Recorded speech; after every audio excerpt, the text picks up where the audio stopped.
Mirëmbrëma dhe mirë se vini në Kronos. Gjykata e posaçme ka kthyer pas për hetime të mëtejshme çështjen e mikrokredive. Hetimet fillimisht të Prokurorisë së Tiranës dhe më pas të SPAK bëjnë përgjigjes për këtë aferë, pronarët e kompanive MCA dhe Final, administratorët dhe përmbaruesit privat, por kanë lënë jashtë përgjegjësive institucionet që heshtën përgjatë një dekade, kur rreth 30.000 familje ranë prej shantazhit dhe abuzimit të tyre.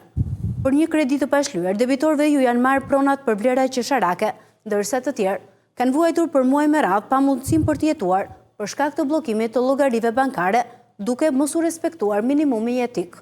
Në këmbim, viktima detyroheshin të nënshkruanin marrëveshje të re kredie me vlerë të rritur disa fish dhe interesa të larta.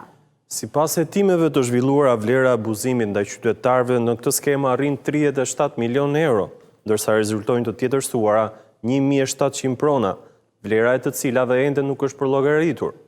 Hetimet nuk kanë verifikuar rolin e zyrtarëve të Agjencisë Shtetërore të Kadastrës, që kanë regjistruar në emrin e MCA dhe Final pasuritë e marra përmes ankandeve fiktive, dhe as kanë parë mënyrën se si janë nxjerrë titujt ekzekutiv nga gjykatat. Nuk ka asnjë përgjegjës për rrjedhjen e të dhënave personale ku debitorët dhe rrethi i tyre familjar telefonoheshin dhe përndiqeshin nga punojësit e këtyre shoqërive. Mungon përgjegjësia e bankave të nivelit të dytë që kanë bllokuar mira llogari dhe reagimi me vonesë në heqjen e licencave të përmbaruesve nga ana e Ministrisë së Drejtësisë. SPAK ka ende aktiv një hetim për përgjegjësinë e guvernatorit të Bankës së Shqipërisë dhe fati i kësaj dosje ende nuk dihet.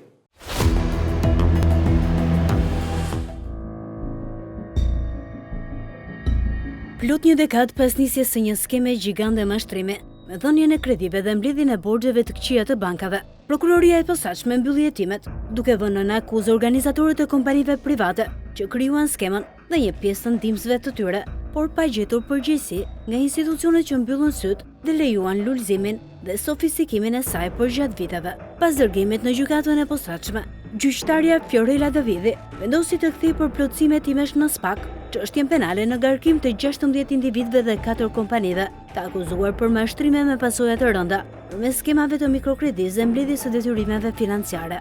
Gjykata i ka lënë 5 muaj të tjera fat prokurorit të çështjes Edvin Kondilit që të kryejë hetime të tjera, por çfarë është hetuar deri më sot? Më 27 nëntor 2024, Prokuroria e Tiranës dërgon për kompetencë në Prokurorinë e Posaçme kundër korrupsionit dhe krimit të organizuar çështjen e skemës së mashtrimit me kredit, aferë e cila shkaktoi dëme financiare në masën 37 milionë euro, tjetërsoi 1.700 pasuri të patundshme përmes ankandeve fiktive dhe persekutoi mbi 30.000 familje. Më 28 maj të vitit 2014, krijohet shoqëria Mikrokredit Albania me objekt veprimtarinë e kredidhënies dhe ortake Elda Ibron, e cila mbante dhe postin e administratores. Me licencën numër 30 të datës 27 shkurt 2015, MCA është licencuar si institucion financiar i mikrokredisë që mund të jepte kredi deri në shumën 600.000 lekë, ndërsa në datën 9 maj 2016, me licencën numër 38, MCA licencohet si institucion financiar jo bank për të ushtruar veprimtarinë në të gjitha format e kredidhënies.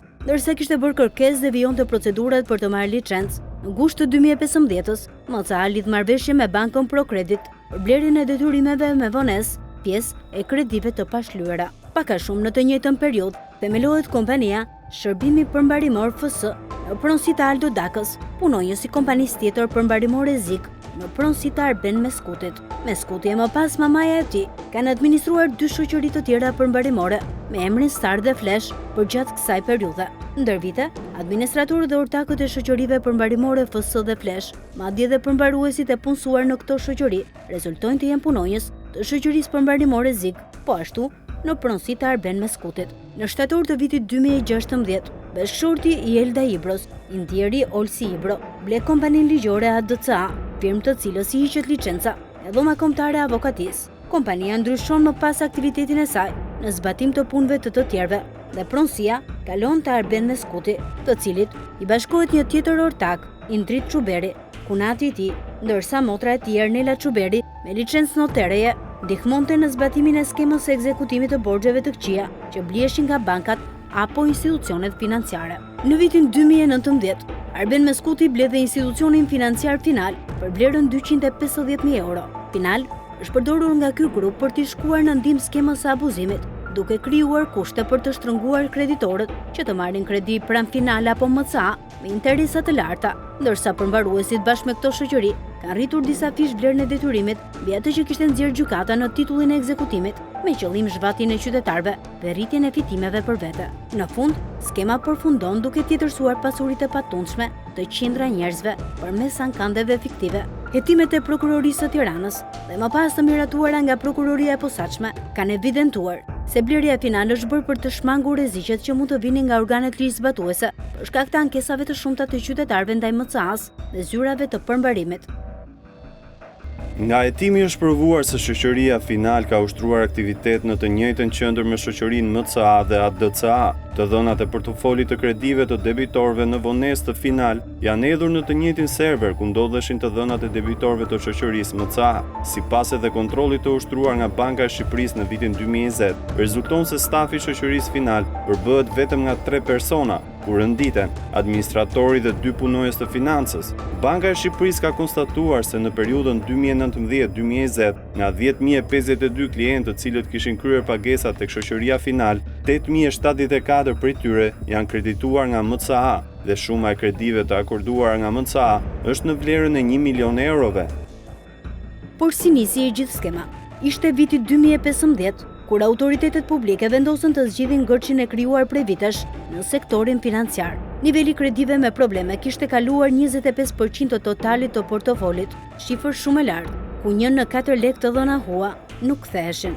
Bankat vijonin politikat e tyre shtrënguese në dhënien e kredive për konsumatorët dhe bizneset, masa të cilat nuk lehtësonin kredin për të mbështetur rritjen ekonomike dhe që rëndonin xhepat e kredimarrësve me interesa. Situata kërkonte zgjidhje. Shqipëria ishte një ndër vendet me nivelin më të lartë të kredive të këqija në Europë, situatë e krijuar dhe për shkak të favorizimeve që bankat kishin bërë për një dorë biznesesh. Në 1 miliard euro kredi të këqija, 65% e kësaj shume ishin kredi e pakthyer nga 35 biznese të mëdha.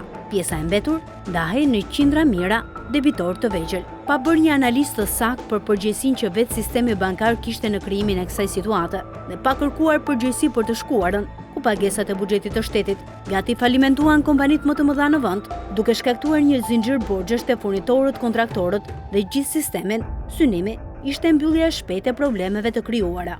Dhe si u bë mbyllja?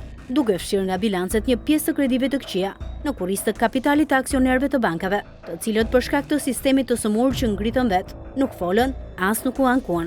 Disa me ristrukturime, disa me mbyllje syri e disa të tjerë peshë të vegjël u bën preja e peshkaqenve të mikrokredive. Licencimi i institucioneve të mbledhjes së borxheve nuk ktheu paratë e bankat që ishin debitore, të cilat shitën kredit për shuma të papërfillshme, por pasuroi disa kompani që futën në rrjetën e tyre mijëra qytetarë. Është keq kuptuar totalisht për funksionin dhe rolin e Bankës së Shqipërisë dhe ka kthyer në dyshim për akuzë penale. Roli dhe funksionet e Bankës së Shqipërisë janë të përcaktuara me ligj dhe rregullore dhe unë ju garantoj që Banka e Shqipërisë ka respektuar strikt të gjithë kërkesat ligjore dhe rregullative në këtë proces. Ato që janë shkruar atë material që unë e kam parë nëpërmjet mediave copa janë të tëra të gabuara. Unë isha në momentin që sapo emërova dhe Fondi Monetar Ndërkombëtar që në javën e parë të emërimit një nga detyrat kryesore më ka kërkuar që të pastrohen bilancet e bankave nga këto kredi, pasi cënohej stabiliteti financiar që do të thotë depozitat e klientëve. Më 18 gusht të vitit 2015 dhe 29 shtator të po atij viti, institucioni financiar Mikrokredit Albania ble 2 portofolit të kredive të këqija të bankës Procredit dhe institucionit financiar Vision Fund me vlerë 21.8 milion euro. Për këto detyrime paguhen 637.000 euro ose 2.9% e shumës së borxhit. Në këtë periudhë MCA nuk kishte licencë për blerjen e borxheve, por kishte marrë licencën si institucion financiar në fushën e kredidhënies. Ligjërisht dhe në bazë të rregulloreve të Bankës së Shqipërisë, ky ishte aktiviteti vetëm që MCA duhet të ushtronte. Situata ndryshon në mars të vitit 2016, ku Këshilli Mbikëqyrës i Bankës së Shqipërisë do të miratonte një rregullore të re, e cila lejoi që blerja e kredive të konsiderohej një aktivitet i kredidhënies. Kjo do të ishte pika e nisjes që MCA të blinte 10 milion euro kredi të këqija të tjera dhe bashkë me të dhe disa institucione financiare që u licencuan në mbledhjen e borxheve. Sipas një raporti i ekzaminimit të shoqërisë MCA, që ka kryer grupi i Departamentit të Mbikëqyrjes në Bankën e Shqipërisë deri në vitin 2020, MCA rezulton të ketë bler një portofol kredish me vlerë 85 milion euro, duke paguar 5,2 milion euro. Shuma e paguar për këto të drejta arkëtimi është sa 6,2% e vlerës së huave në banka, por të ardhurat e përfituara nga MCA deri në vitin 2020 ishin 10,7 milion euro, gati sa 2 fishi i shumës së paguar. Inspektimi konstatoi se kishte raste ku shumat e detyrimit shtoheshin duke vendosur penalitete të padrejta, ndërsa linja e kredive të ristrukturuara, të cilat ofronin pagesën e detyrimit me këste, kishin interesa të larta që shkonin deri në 25% ose mbi 700% të vlerës së detyrimit real. Situata e krijuar pas rezultateve të inspektimit, ku të gjithë treguesit e riskut që ishin objekt kontrolli rezultuan në nivelin më të lartë 4, bëri që Banka e Shqipërisë të inicionte vendosjen e një tavani sa i takon rritjes së shumës së borxhit, duke mos kaluar mbi 30% të vlerës së mbetur pa paguar dhe detyronte shoqëritë e mikrokreditit që të zbatonin normën efektive të interesit. Veprimtaria e shërbimit përmbarimor gjyqësor nuk licencohet apo mbikëqyret nga Banka e Shqipërisë. Kuadri ligjor nuk i jep Bankës së Shqipërisë kompetencën të urdhërojë ndaloj pezullimin e proceseve të ekzekutimit detyrimeve dhe as të monitoroj barrën financiare që krijon ky shërbim mbi qytetarët. Autoriteti ligjor i Bankës së Shqipërisë përfundon në momentin që gjykata lëshon urdhrin e ekzekutimit për të rikuperuar kredinë e pashtyrë.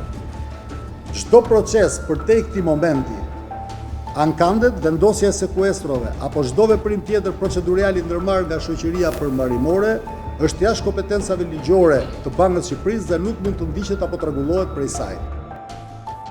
Në një tjetër hetim, Prokuroria e Tiranës dyshon për implikimin e përgjegjësive institucionale të guvernatorit të Bankës së Shqipërisë Genseko në lidhje me veprimet e marra për licencimin e subjektit MCA dhe lejimin e skemës së mashtrimit. Hetimet, të cilat janë dërguar për të thelluar nga SPAK, ngren dyshime se me anë të veprimeve konkrete dhe mos veprimeve, guvernatori Seko ka lehtësuar veprimtarinë e subjektit MCA në kundërshtim me ligjin, duke nisur që me licencimin e saj, pasi në fakt do duhet të kishte marrë masa penalizuese kur MCA bleu kredit, ndërkohë që i ndaloi. Prokuroria ka konstatuar se jo vetëm nuk janë marrë masa penalizuese ndaj këtij subjekti, por janë krijuar kushtet që subjekti të merrte licenca më të rëndësishme, siç ishte ajo për dhënien e kredisë. Prokuroria citon në relacionin shpjegues të hetimeve se është gjetur dhe një email i dërguar në adresë të guvernatorit nga pronari i kompanisë MCA pas ushtrimit të auditit nga Departamenti i Mbikëqyrjes së Bankës Qendrore, ku i kërkohet që masat e marra ndaj subjektit të mos ja bllokojnë aktivitetin.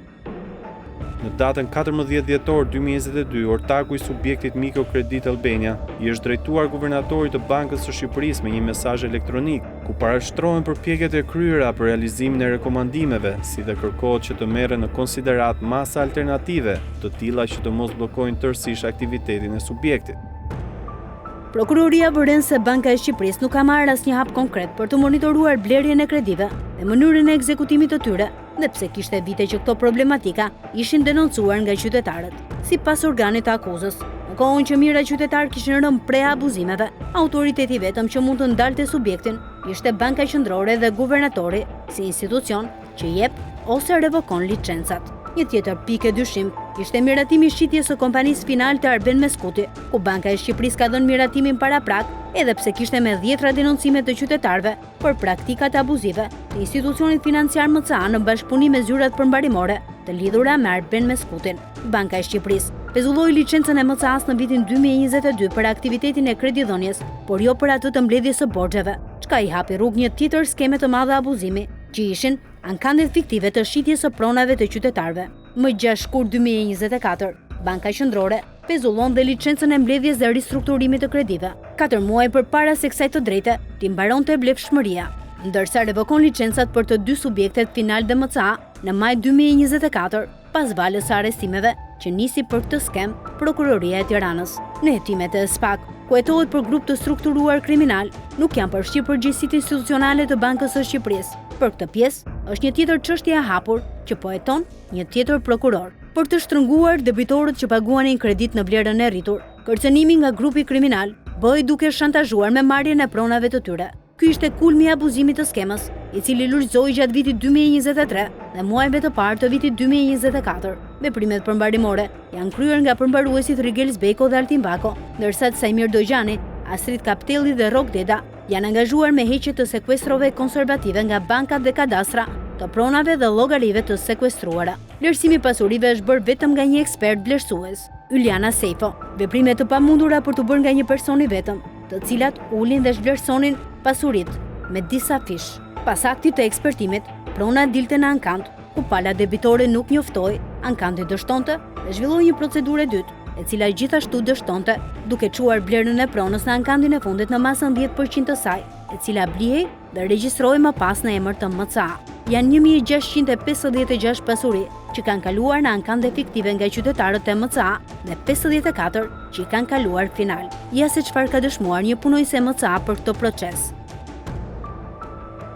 Për kohën që kam kryer detyrën e asistencës ligjore, unë bëja njoftimin për ekzekutimin vullnetar të detyrimit, urdhër për vënie sekuestro drejtuar ASHK, urdhër për vënie sekuestro drejtuar bankave të nivelit të dytë, të dhëna ato që i gjeneronte sistemi, si dhe gjithë dokumentacionin që përmban një procedurë përmbarimore. Planin ditor të punës na i dërgonte çdo ditë Olsi me email. Çdo dokument kishte një format të caktuar dhe ne thjesht plotësonim të dhënat që i përkisnin një pasurie konkrete. Në mënyrë kronologjike plotësohej gjithë dokumentacioni edhe për ankantin e dytë dhe të tretë. Pra procedura ishte e njëjtë. Në vazhdim, gjithmonë sipas urdhërimeve që vinin në email nga Olsi Ibro, plotësoja edhe vendimet për kalimin e pronësisë. Tek proces verbalet e ankantit ishte shënuar paraprakisht që debitori ishte në mungesë. Në emër të kreditorit ishin vendosur paraprakisht kreditori që përfaqësohej nga avokati Alban Kote. Komisioni i ankantit përbëhej nga Rigel Zbejko dhe vëzhgues Endri Miftari, emra këta të cilët ishin fiksuar në draft. Të gjitha proces verbalet ishin njësoj. Pasi mbaronte e gjithë procedura e ankantit,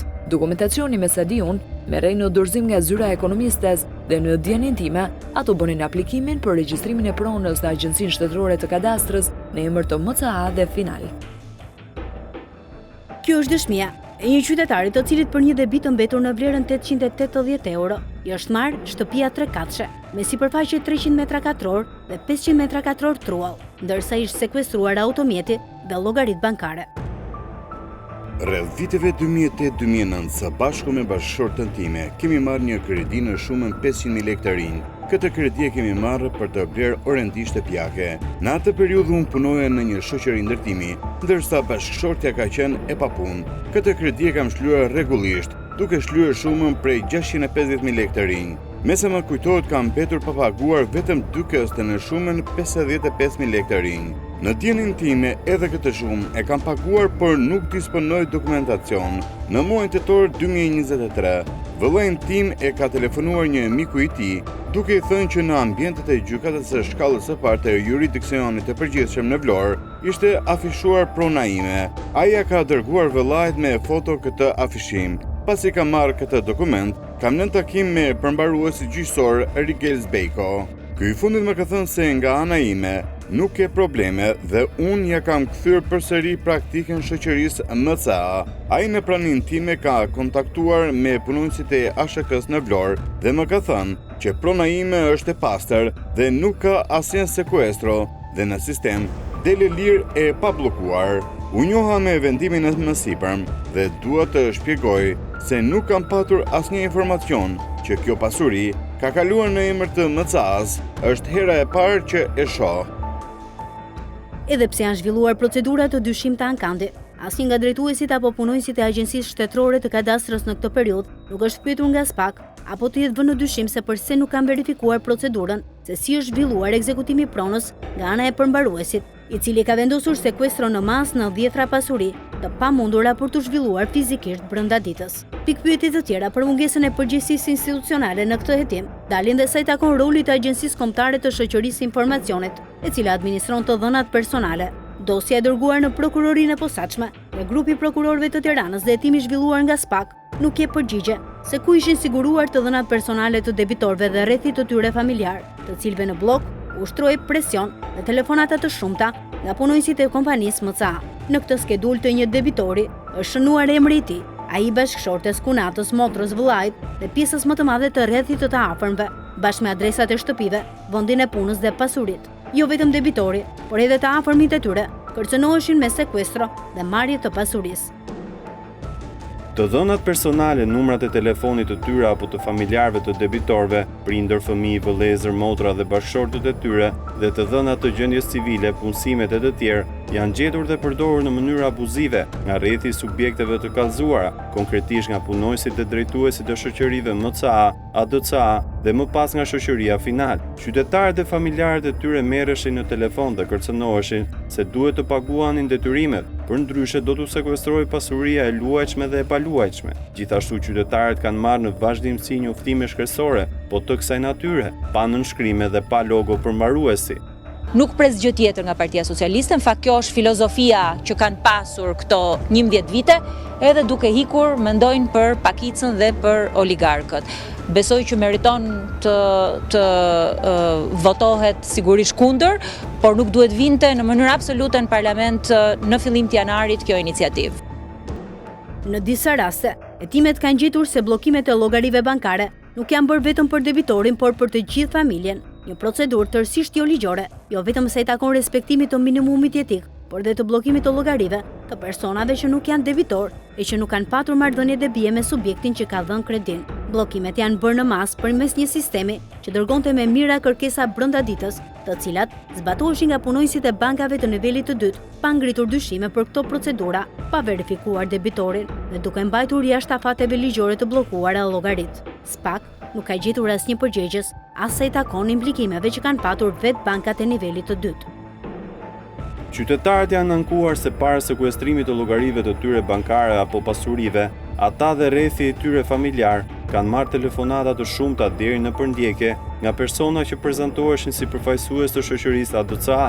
Kanë marrë në vazhdimsi njoftime shkresore po të kësaj natyre, pa nënshkrime dhe logo përmbaruesi. Një numër tepër i gjerë familjarësh merreshin në telefon, edhe pse ata nuk kanë qenë kredimarrës, garantor apo dorëzanës në kredite blera nga MCA dhe Final. Qytetarët janë imponuar që përmes llogarive të sekuestruara bankare, duke mos i lënë asnjë mundësi jetese, apo përmes sekuestrimit të pronave të paluajtshme, janë shtrënguar për të marrë kredi të reja. Të gjendur përballë bllokimit të çdo mënyre jetese, qytetarët detyroheshin të hynin në marrëveshje të re kredie me institucionet financiare MCA ose Final, ku shembujt e rritjes së detyrimit me disa herë rezultojnë të jenë me mira. Në disa raste që citojnë hetimet, qytetarët janë detyruar të paguanin disa fish më shumë dhe sërish të rezultonin debitor në regjistrin e kredive të këqija. Një nga rastet është ai një zonje e cila për 7 milion lek të vjetra kredi të marrë, pagoi në fund 20 milion lek. Në raste të tjera, punonjësit shfrytëzonin padijen e rrethit familjar të debitorëve për t'i përfshirë dhe ata në një zinxhir borxhi nga i cili nuk kanë arritur të dalin ende dhe sot. Ja se çfarë ka deklaruar prindi një debitori.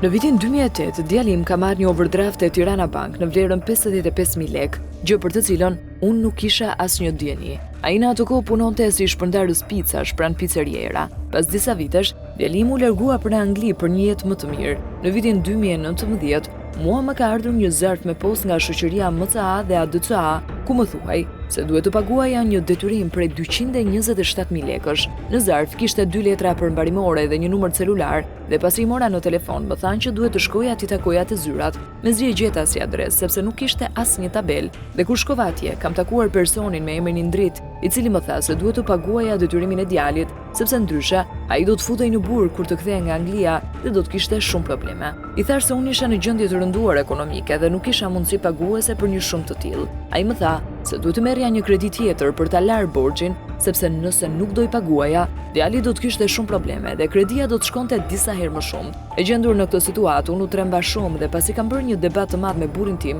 ku ju luta që të shkonim ta mbyllim këtë punë për hatër të djalit, shkova firmosa kredin. Kam firmosur një kontratë kredie në datë 25/4/2019 në shumën 227.300 lek. Në atë kohë, kam qenë në gjendje shumë të rënduar shëndetësore, sepse kam bërë operacionin e parë në gjë dhe isha totalisht e pamundur për të lëvizur dhe të zyrat e shoqërisë MCA kam shkuar duke u zvarritur nga lodhja trupore. Pas këtij momenti, unë fillova të paguaj nga 4.000 lek muaj për muaj si kës mujor. E pagova kredin edhe pse gjatë kësaj periudhe kam vuajtur shumë pasi jam operuar 3 herë në gjë dhe në stomak dhe kam marrë edhe ushqime me borxhe vetëm që të shlyeja detyrimin e kredisë. Sinjalizimet e para mbi abuzimet që ndodhnin në emër të mbledhjes së borxheve nga subjekti MCA kishin shkuar që në vitin 2018 në Ministrinë e Drejtësisë. Ankesa të shumta të qytetarëve tregonin raste se si pronat e tyre ishin vendosur në sekuestro dhe nuk lejohej shitja apo lënia kolateral, po të mos shlyhej debia bashkë me kamata ose nëse nuk lidhej një kontratë kredie me subjektin MCA. Ministria e Drejtësisë vendosi të ngrejë një grup pune për të shqyrtuar veprimet e përmbaruesve gjyqësor privat, kur mëngjesin e datës 28 nëntor 2019, disa persona të pa identifikuar shkarkuan 104 tas plerash me ngjyrë të zezë në hollin e institucionit, të mbushura me dosje përmbarimore. Shkarkimet u bën nga 3 automjete dhe një nga shoferët që u identifikua, Gentian Kamberi, deklaroi se dosjet nuk ishin të tij, por i kishte lënë aty, por i kishin thënë t'i shkarkonte aty. Pas nisjes së verifikimeve, u konstatua se dosjet u takonin përmbaruesve me licencë të hequr, Arben Meskuti dhe Aldo Daka, dhe disa të tjerëve që punonin në shërbimin përmbarimor Zik dhe Star, sot me emër të ndryshuar FS.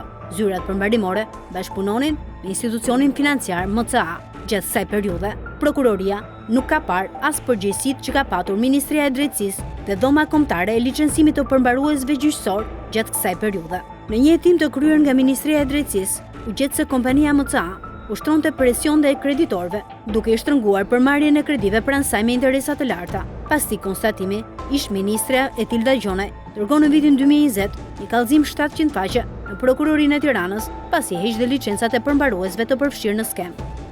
Të gjithë përmbaruesit që kanë aplikuar këtë tarif në masën 10% më shumë se detyrimi real që ekzekutonin, vlerësohet se kanë kryer veprën penale të shpërdorimit të detyrës, ndërsa përfituesit e këtyre aplikimeve në mashtrim të ligjit dhe mira qytetarëve, përfaqësuesit e aportake të shoqërive, shërbimi përmbarimor FS dhe institucioni financiar Jo Bank Mikrokredit Albania, vlerësohet se kanë konsumuar veprën penale të mashtrimit të kryer në bashkëpunim. Më 23 maj 2025, Prokuroria e Tiranës lëshon urdhër arresti ndaj 9 personave të përfshirë në skemën e abuzimit me mikrokredit, në qendër të cilave gjenden institucionet financiare MCA dhe Final, zyra ligjore ADCA dhe disa shërbime përmbarimore. Sipas një kallëzimi të ri penal, të depozituar nga ish-ministri i Drejtësisë Ulsi Manja në Prokurorinë e Tiranës që mban datën 31 maj 2024, hetime ndaj kësaj skeme masive të abuzimit, konstatohen se ishin të vonuara, të pamjaftueshme dhe kishin lënë jashtë një grup përmbaruesish gjyqësor, të cilët vazhdonin praktikat e bllokimit të pasurive edhe disa vite pas nisjes së hetimeve. Në letrën drejtuar Prokurorisë së Tiranës, Manja kujton se edhe pse paraardhësia e tij në detyrë, Etilda Gjonaj e ka kallëzuar skemën që në vitin 2020 abuzimet jo vetëm që nuk u ndalën, por u sofistikuan dhe më tej. Te kjo shkresë, ai kërkonte që prokuroria të jepte dritë mbi aktivitetin e 14 personave të tjerë, 4 subjekteve tregtare dhe 2 kompanive në fushën e ndërtimit, të cilët dyshoheshin gjithashtu të përfshirë në skemën e abuzimit, edhe pse çështja ishte duke u hetuar. Dyshohet se pas shpalljes së ankesave për shitjen e pasurive të paluajtshme, këto pasuri të nxjerra në ankande ku pala debitore nuk kishte dieni për zhvillimin e tyre, me një vlerësim të dyshuar fiktiv të pronës, është propozuar më pas marrja në pronësi e kreditorit MCA ose Final, kundrejt një vlere të papërfillshme monetare dhe mbi të gjitha për vlera detyrimesh të pretenduara. Në aspektin e trajtimit institucional dhe ligjor, unë tashmë e konsideroj të tejkaluar këtë proces. Ka një grup pune që funksionon dhe mblidhet pothuajse çdo javë edhe me Bankën e Shqipërisë, cilat janë hapat e shpejtë. Kemi bërë gati ndryshimet e ligjit për shërbimin përmbarimor privat. Ja kemi dërguar, le të themi, dhomës kombëtare të përmbarimit privat, nuk e kemi hedhur ende për konsultim publik, të gjitha llogaritë bankare të bllokuara në këtë proces janë të zhbllokuara. Pavarësisht se skandali me mikrokredit u zbulua dhe u denoncua të paktën që nga viti 2020, skema jo vetëm që nuk u bllokua, por u zgjerua, duke rënduar dhe më shumë pozitat e mira viktimave në shumë zona të vendit. Të dhënat tregojnë se ndërsa një sër institucionesh bën një syqor në pritje të rezultatit e hetimeve, Prokuroria e Posaçme dhe ajo e Tiranës u përfshi në një konflikt kompetencash, që solli zvarritje të procedimeve dhe arrestimeve të pjesshme të personave të përfshirë në skem. Në të njëjtën kohë, mira urdhra të reja sekuestro u ekzekutuan nga një grup përmbaruesish privat në dëm të qytetarëve kredimarës. Procedimi penal u hetua fillimisht nga prokurorët e Tiranës, Arben Agovi dhe Ntini Tavani, të cilët konstatuan mos kompetencë në vitin 2021 dhe përcollën dosjen për në SPAK. Por Prokuroria e Posaçme nuk ra dakord dhe e ktheu sërish dosjen në Prokurorinë e Tiranës, ku grupi të prokurorëve ju shtua dhe Antoneta Sevdari. Pas hetimeve, ata e përcjellin sërish për në SPAK. SPAK e merr në administrim materialin dhe ka vendosur mbylljen e çështjes, duke kërkuar përgjegjësi për të njëjtët persona që kishte sugjeruar Prokuroria e Tiranës, një pjesë të cilëve të hetuar në kuadër të grupit të strukturuar kriminal. Materiali hetimor, dorëzuar nga prokurori SPAK, është i njëjtë me atë të Prokurorisë së Tiranës. Nga analizat e sipërcituara rezulton se veprat penale nga personat në hetim janë kryer në formën e veçantë të bashkëpunimit, atë të grupit të strukturuar kriminal, dhe kjo kategori veprash penale hyn në kompetencën lëndore të gjykatës kundër korrupsionit dhe krimit të organizuar. Nga hetimet e zhvilluara deri tani më, prokuroria thotë se është provuar se duke filluar nga viti 2015, Indjeri Olsi Ibro dhe bashkëshortja e tij Elda Ibro, pronari i shoqërisë përmbarimore Zig Arben Meskuti dhe vllai i bashkëjetueses së tij, Indrit Çuberi, ish përmbaruesi i Zig Alban Kota dhe ish punonësit e kësaj shoqërie, Aldo Daka e Albert Gega, të hetuarit Andis Gjoka, Vasil Bakalbashi dhe Roland Deda, të gjithë ortak apo administrator të shoqërive tregtare të kallëzuara, janë ndihmuar në veprimtarinë e tyre nga viti 2021 në vijim nga përmbaruesit Patos Alimadi, Elidon Gjindi, Lefter Canaj, Rigelis Beko, Endri Myftari, Altin Vako, si dhe kanë bashkëpunuar me eksperten e vlerësimit të pasurive të palueshme, Juliana Sejfo. Prokuroria vlerëson se këta persona së bashku kanë krijuar një grup të strukturuar kriminal, veprimtaria e të cilit ka patur si qëllim zhvatjen e pasurisë së qytetarëve, të cilët ishin debitorë në vonesë, detyrimet e të cilëve u blen nga bankat e nivelit të dytë, nga shoqëritë MCA në pronësitë e Elda Ibros dhe final në pronësitë të Meskutit. Hetimet kanë vërtetuar se MCA ka përfituar 30 milionë euro nga aplikimi i kësaj skeme, ndërsa final 6.8 milionë euro. Kanë përfituar dhe 1.700 pasuri të patundshme të qytetarëve që i kanë regjistruar në emër të tyre. Nga këto të ardhura, Elda Ibro dyshohet se ka përfituar 8.6 milionë euro në formën e dividendit të shpërndar, Arben Meskuti 1.4 milionë euro, ortakët e shoqërisë ADCA 3.8 milionë euro, administratori Alban Kote 1.2 milionë euro, ndërsa vlerësuesja e pasurive Juliana Sejfo 480.000 euro, ndërsa qindra mijëra euro të tjera janë përfituar nga përmbaruesit privat të vënë në akuzë.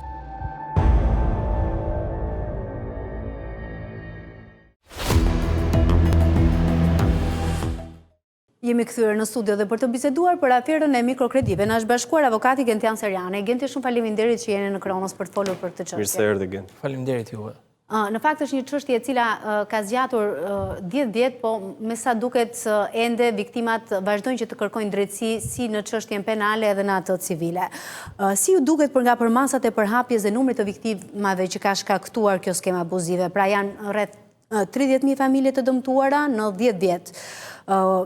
Pse ka funksionuar ka gjatë dhe pse ka shkaktuar dëme kaq të mëdha si në numër edhe në vlerë financiare, rreth 37 milionë euro?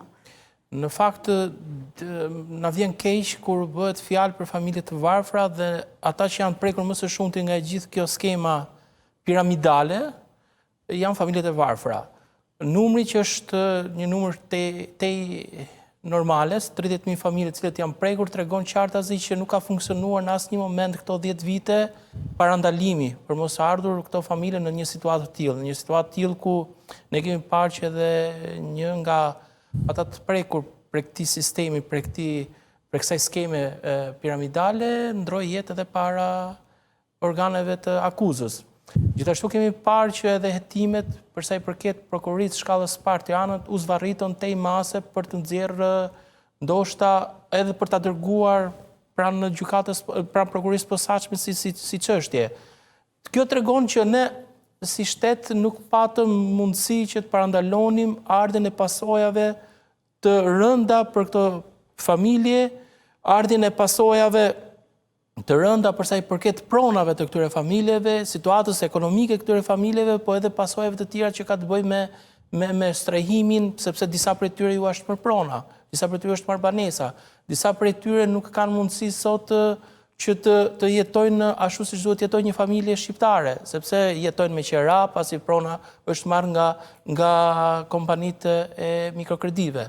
Dhe nga ana tjetër, përveç se nuk kemi funksionuar si shtet për të parandaluar, kemi parë që edhe organi akuzës, po edhe drejtësia ka hasur goxha pengesa për sa i përket hetimit që për nga natyra duhet jetë hetim ndoshta i thjesht, mjafton të shohësh se kush kanë qenë kompanitë cilët kanë blerë kredit e këqija, cilët kanë qenë në zyrat përmbarëmore që kanë marrë përsipër të ekzekutojnë titujt e ekzekutiva për urdhrat e ekzekutimit, dhe ti mjafton kaq të hetosh, të kuptosh dhe të vesh para përgjegjësisë jo vetëm kompanitë, jo vetëm përmbaruesit gjyqësor, po edhe institucionet shtetërore cilët kanë vepruar edhe në shkeljet ligjit në momentin Për caktuara. ta ndaluar në kohë, për shembull, nuk duket sikur organizatorët e kësaj skeme të kishin frikë nga denoncimet dhe hetimet që kishin nisur në organet e drejtësisë. Po, unë mendoj se ato kanë pasur një mbrojtje, ose në mendjen e tyre kanë pasur një mbrojtje, sepse nuk mundet që sot,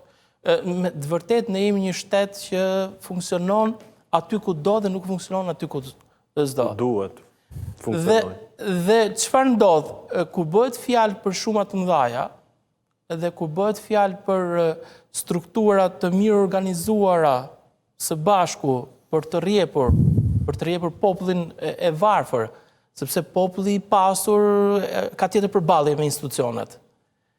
Po tek populli i varfër padyshim që institucionet janë shumë pandjeshme, veprojnë shumë ngadalë në kohë, janë aty për t'i thënë atij qytetarit që po do ta marrim parasysh ankesën tënde, po s'bëjnë asgjë, sepse për te organit akuzës, një shqetësim tjetër që mund të jetë Banka e Shqipërisë, çfarë veprime ka kryer? Pikërisht kjo është pyetja tjetër, me që jemi te institucionet, cilat janë ato institucione që në këndvështrimin tënd kanë përgjegjësi më të madhe në funksionimin e kësaj skeme?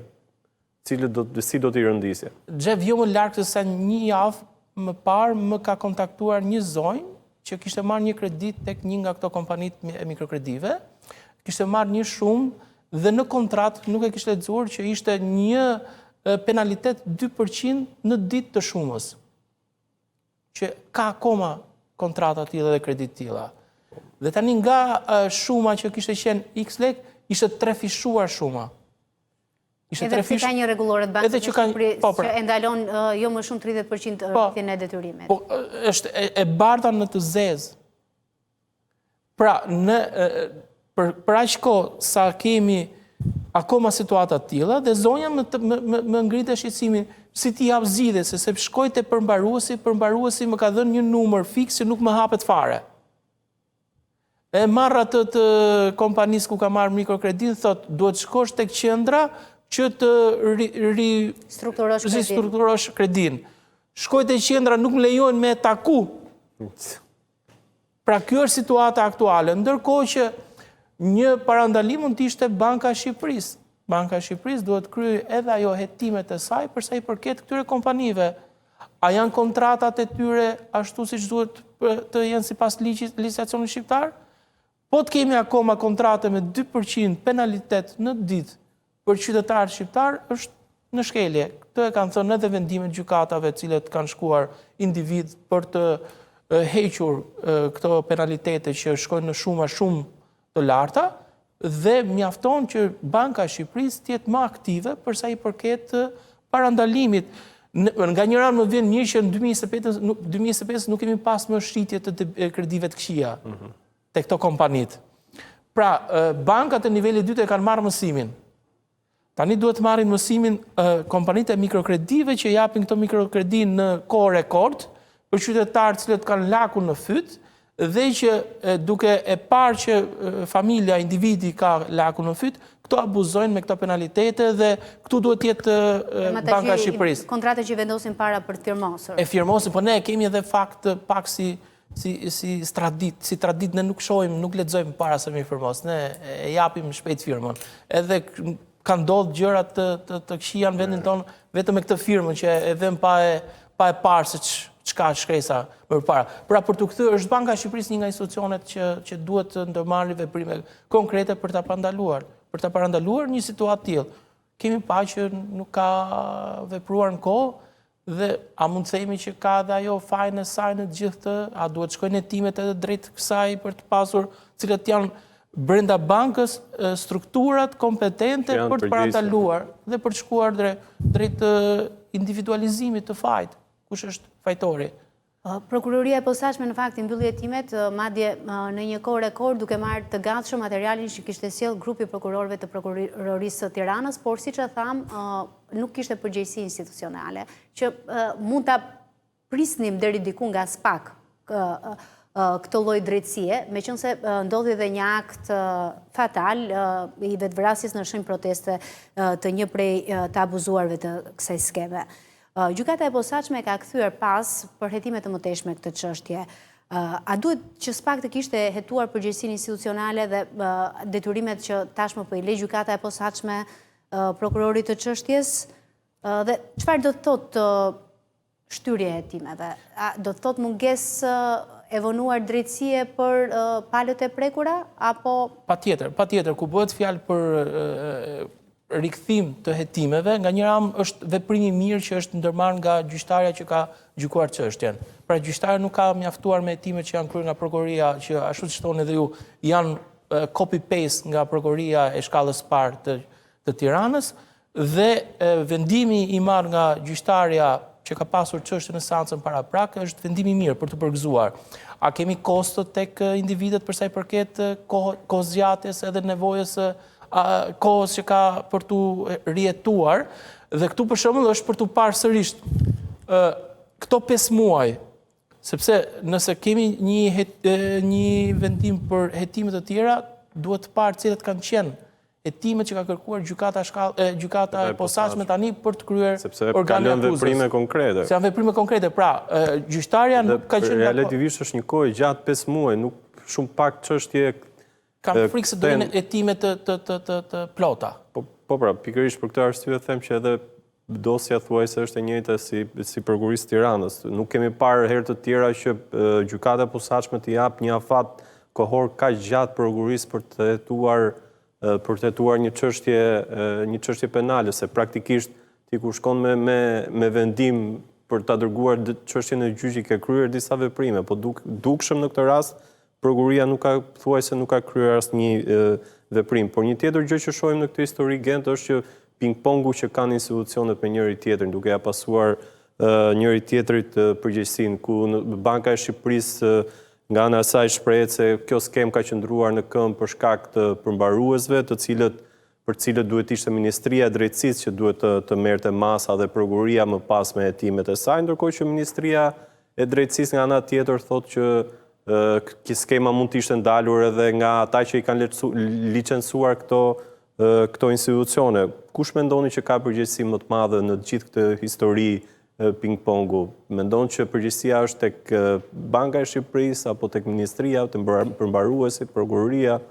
Për mua, institucioni kryesor që duhet parandalonte është Banka e Shqipërisë. Nëse shkon çështja tek përmbaruesit, do thotë që ne kemi procese gjyqësore që ka kaluar nga kredie e keqe, është blerë nga kompania dhe është proces i më vonshëm ajo çfarë ndodhet te Ministria e Drejtësisë apo që mund të jetë Ministria e Drejtësisë fajtori. Fillimisht është Banka e Shqipërisë institucioni që duhet parandaloj, pra institucioni që duhet monitoroj. Por që media ka qenë shumë aktive përgjatë kësaj dekade me investigime, me lajme për këtë çfarë po ndodhte me mikrokredit. Ndërkohë që s'ka pasur sjellë reagimi nga ana e Bankës së Shqipërisë. Reagimi ka ndodhur thjesht në momentet e fundit kur ka pasur një hetim etj. Pra në fillim ne nuk kemi pasur edhe pse ka pasur edhe nga presidenti i dikushëm Ilir Meta, me thënë vërtetën, ka dërguar dhe ai shkresë Bankës së Shqipërisë për këtë shqetësim. Për të hetuar dhe për të dalë edhe me veprime konkrete Banka e Shqipërisë. Dhe në atë kohë nuk ka pasur, me thënë vërtet, edhe pse ka pasur disa ngacmime. Ndërsa tek Ministria e Drejtësisë është e vërtet kur kam pasur një rast konkret për kredimarrës në qytetin e Pogradecit, përmbaruesi kishte ekzekutuar urdhrin e ekzekutimit për të bllokuar numrat e llogarive, e dërgojmë gjykatë, na njoftohet vendimi që u ishte hequr licenca përmbaruesve gjyqësor, kishte marrë vendim Ministria e Drejtësisë për të kaluar dosja e përmbaruesit gjyqësor tek përmbaruesi i ri, dhe përmbaruesi gjyqësor të cilit ishte hequr licenca nuk dorëzonte dosjen. Dhe kemi pritur një vit e gjys në gjykatën e shkallës parë Korç për të ardhur dosja nga përmbaruesi. Dhe ndërkohë që gjyqtarja ja kërkonte Ministrisë së Drejtësisë, i lutem vini në dispozicion dosjen, Ministria e Drejtësisë sillte emrin e përmbaruesit të ri. Përmbaruesi i ri sillte dokumentacionin, shkresën që nuk kam akoma dokumentacion nga. Pra është edhe kjo situata. A ka gabim, a ka shkelje nga ana e Ministrisë së Drejtësisë? Padyshim. Sa dush. Padyshim, sepse ty të përcakton qartë ligji që në momentin që nuk e dorëzon me dëshirë, ti vepron nëpërmjet forcës. Nëpërmjet forcës, siç veprohet në gjëra të tjera në vendin tonë. Duke përkallëzuar policinë në prokurori. Po prishen shtëpiat, me forcë prishen shtëpiat. Pse nuk u veproka me forcë, që të shkoj një përfaqësi e zyrës qendrore të përmbaruesve privat tek institucioni ku ka adresën që operon për ish përmbaruesi se ju ka ishur licenca me policinë e shtetit të marrë dosjen dhe arkivën dhe t'ja kaloj përmbaruesi tjetër. Ne shohim që edhe këtu akoma kemi një lloj hezitimi për të vepruar, që do thotë, nëse vendimi i gjykatës apo i gjyqtares së gjykatës posaçme ka pasur si qëllim që të shtyhen apo të shkojnë hetimet edhe në këto nivele, do jetë gjëja më e mirë që po i bëhet hetimit. Pra përtej afatit 5 muaj. Për mua afati 5 muaj do thotë që ka kërkuar pothuajse një hetim të ri. Pra po bëhet fjalë për një hetim të ri se 6 muaj është kodi i procedurës penale që e përcakton hetimet kryesore. Tani 5 muaj do thotë që i ka thënë prokurorisë posaçme bëj punën. Bëj hetimet, mos merr copy-paste nga prokuroria e shkallës parë. Po ti duhet bësh punën dhe tashme ja ka thënë duhet bësh 1, 2, 3, 4, 5 dhe unë dëshiroj, ashtu siç edhe ju besoj, të shkojnë hetimet edhe në institucionet shtetërore. Në institucionet shtetërore, të cilët kanë kryer veprime edhe në shkeljet e ligjit për sa i përket bllokimit, tjetërsimit apo edhe të dhënies së pronësisë të pronave të paluajtshme të qytetarëve, kompanive të cilët ishin skem apo sistem piramidal. Nga ana tjetër shohim që ka dhe disa banka të nivelit të dytë të cilat janë përfshirë në nisma të jashtëligjshme dhe këto janë konstatuar edhe nga ministrat e drejtësisë, të cilët si ish ministra Etilda Gjonaj, edhe në një kallëzim shtesë që ka bërë ish ministri Ursi Manja, identifikohen që ka bërë bllokimin e llogarive bankare në masë, pa respektuar afatin procedurial që duhet të qëndrojnë deri në 3 muaj të bllokuara dhe pa respektuar minimumin jetik. A duhet ishim parë dhe përgjegjësit në këtë nivel, sepse dëmi për qytetarët në momentin që ti bllokon llogaritë bankare dhe prek minimumin jetik është shumë i madh. Për të mos thënë që ka dhe raste të cilat citohen tek dosja hetimore e grupit të prokurorëve të Prokurorisë së Tiranës, që janë bllokuar llogaritë të gjithë familjes, ndërkohë që vetëm një prej tyre antarëve ishte debitori që kishte lidhur kontratën e kredisë.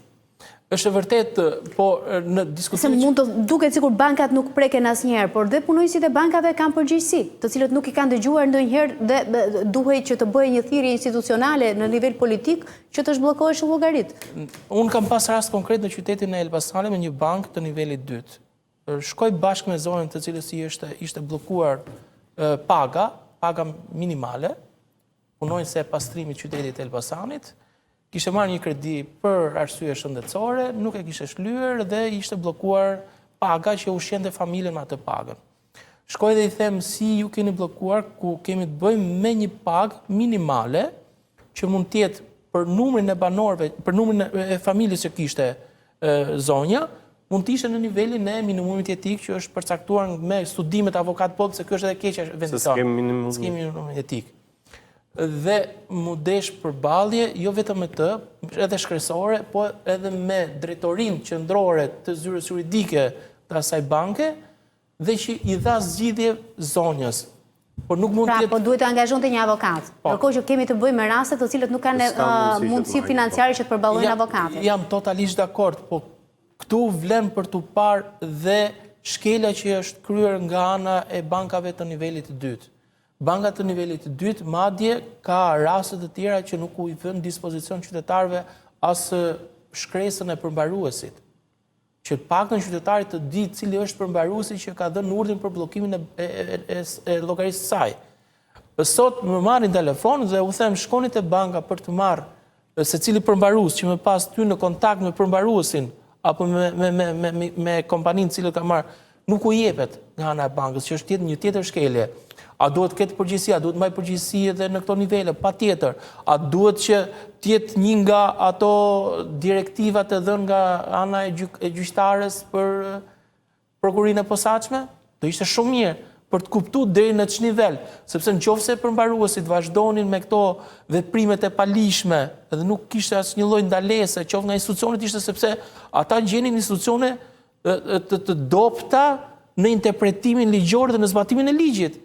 Nëse përmbaruesi çonte një urdhër për bllokimin e bankës, për bllokimin e numrit të llogarisë në bankë, banka duhet të ishte ajo që duhet kishte të reagonte nëpërmjet zyrës së saj juridike që po i nderuar nuk mund të bëjmë bllokimin e kësaj page sepse kemi të bëjmë me minimumin jetik. Edhe pse nuk është përcaktuar, ama ne arrim ta kuptojmë që nëse kemi një familje që merr 330.000 lekë rrogë, sa që ishte 400.000 lekë rroga minimale, 330.000 lekë ishte paga që merrte zonja.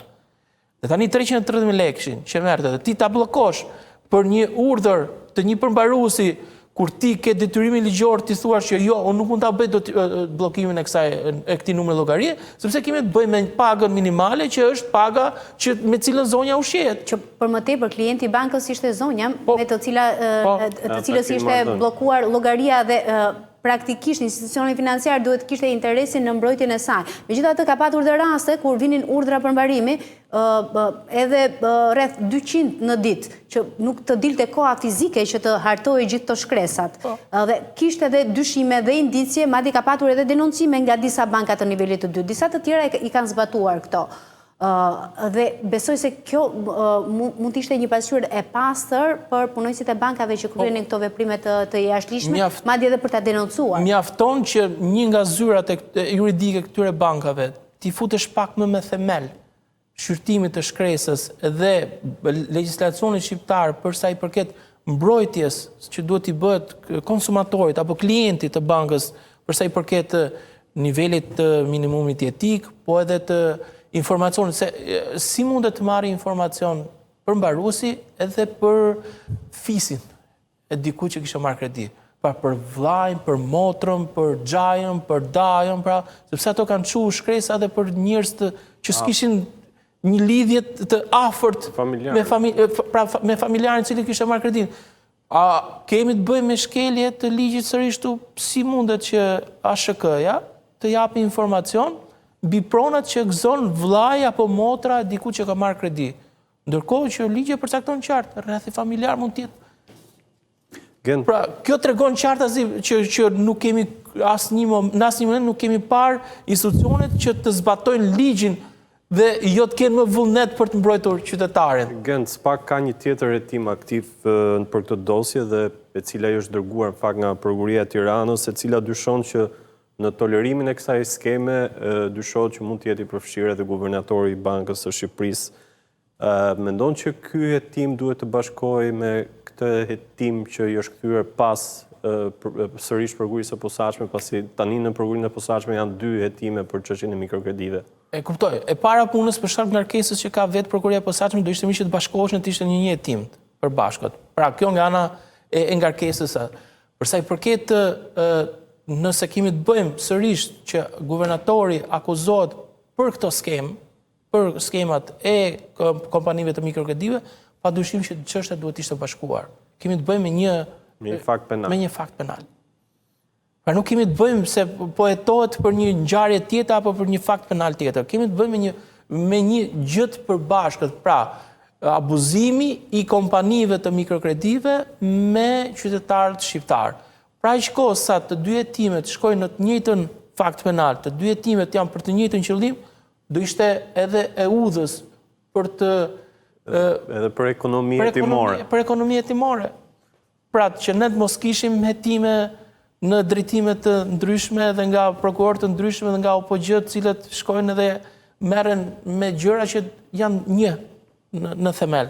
Janë e njëjti krim, i njëjti fakt penal, e njëjta çështje, e njëjta pasojë, sepse pasojë edhe nëse do themi do hetohet guvernatori me hetim veçantë. A është e njëjta pasojë, pra pasojë ka këto qytetarë që kanë këtë kallëzim penal tjetër? Atëherë do ishte shumë e mirë që të bashkohesh dhe do ishte më efektive për sa i përket hetimit edhe cilësisë së hetimit, sepse ndoshta mund të shkonin bashkë edhe mund të merrnin informacione nga 2 hetime të ndryshme që mund të qartësonin edhe mund të jepshin goxha ndihmë për hetimet apo edhe për gjykatën më vonë nëse do e gjykoj. Gendi, cila është zgjidhja që po jetojnë sot të prekurit e kësaj skema? Vazhdojnë që të paguajnë kredit, a ka qytetarë që ende vazhdojnë të kenë llogaritë e bllokuara që kanë qenë pre skemës së MCA-s dhe final dhe çfarë zgjidhje kanë ofruar institucionet për këta qytetarë? Në fakt ka të natyrave të ndryshme apo edhe të mënyrave të ndryshme se si qytetarët kanë gjetur zgjidhje. Disa banka, me thënë drejtën, pas asaj çfarë ndodhi, i kanë zhbllokuar Llogaritë bankare. Llogaritë bankare. Ka të tjerë që nuk i kanë zhbllokuar, sepse thotë unë kam në fuqi urdhrin e përmbaruesit, cili duhet të jetë në fuqi dhe ti gjej mënyrë tjetër për të jetuar, për të ushqyer familjen. Por ka edhe të tjerë të cilët kanë shkuar apo duan të kontaktojnë, duan të gjejnë se me këtë duhet të bëjnë një marrëveshje të re për ta shlyer kredin. Akoma nuk ka një person kontaktit të drejtë për drejtë që ky qytetari më pyesën them nuk di ku ta çoj. Pra kush është personi që mundet që t'i japi këtij qytetari zgjidhje duke i bërë një ristrukturim të kredisë. Thot nuk mundet ta paguaj me këstet që janë përcaktuar në atë kohë, po unë kam mundësi që të paguaj me këstet tjera. Dhe akoma sot është e paqartë në dijenin time, ndoshta nuk e di për të tjerë, por në dijenin time kemi të bëjmë me qytetarë cilët i është zhbllokuar llogaria, me qytetarë cilët i mbahet akoma bllokuar llogaria dhe çfarë kanë bërë, kanë lënë punën për mos me marrë më lek kompania apo përmbaruesi, kanë ikur nga puna, dhe këtu mund të them raste konkrete që burrë e gru ju ishte bllokuar numri i llogarisë, ikën nga puna dhe tani punojnë në formalitet. Dhe tjetra pastaj qytetarë cilët duan të ikin një orë më parë nga ky siklet i madh që ju ka gjetur dhe nuk din ku të shkojnë dhe të japin zgjidhje situatës tyre. Po çështjet në gjykatë si po ecin? Ka zvarritje apo edhe mendoni që duhet ketë ndërhyrje institucionale, duke qenë që rastet e tjerë janë me mira? Xheve thash pak më parë, sot në gjykatë nuk mund të ecë dot gjykimi për shkak se nuk vjen dosja e përmbaruesit. Pra, ti ose do kërkosh të heqësh dorë nga padia sepse nuk mund të rish gjatë gjithë kohës në gjykatë, sepse ti shkon në gjykatë për shqyrtimin e çështjes, gjyqtarja me të drejtë thotë nuk kam dosjen, sepse unë duhet të gjykoj mbi bazën e dokumentacionit shkresor që ka ndërmarrë përmbaruesi. Përmbaruesi nuk e sjell dot dosjen, pra përmbaruesi i ri që është caktuar nga ana e Ministrisë së Drejtësisë se nuk e ka. Pra jemi në një kështu rreth vicios që duhet shtetit të ndërhyjë për ta kapur fillimisht. Ku qëndron problemi? Po. Kush janë problemet sot në gjykatë që nuk shqyrtohen çështjet, nuk gjykohen çështjet? Nuk kanë dosjet e përmbaruesve. Po, një vendim, Ministria e Drejtësisë, me zyrën e qendrore të përmbaruesve, shkon tek përmbaruesi i cili i është hequr licenca dhe bën ekzekutimin e urdhrit të saj. Pra merr dosjet dhe ja kalon përmbaruesit të ri. Përmbaruesi i ri ja vën në dispozicion gjyqtares apo gjyqtarit dhe vazhdon ecën çështja. Po për aq kohë sa nuk kemi dëshirën dhe vullnetin për të zbatuar legjislacionin, po themi që të dalë jashtë legjislacionit, po të japi zgjidhje qytetarëve brenda ligjeve të shtetit shqiptar. Kjo është e pamundur që të jetë nga ana e Ministrisë së Drejtësisë dhe është e pamundur që qytetarët të marrin drejtsinë e tyre. Tu kthehet paga, tu kthehet rroga, tu kthehet ushqimi kalamajve. Dhe një pyetje të fundit, për ata që janë prekur nga kjo skem dhe konstatohet që janë abuzuar, që ju janë marrë pronat apo që u është marrë më shumë se duhet interes dhe penalitet.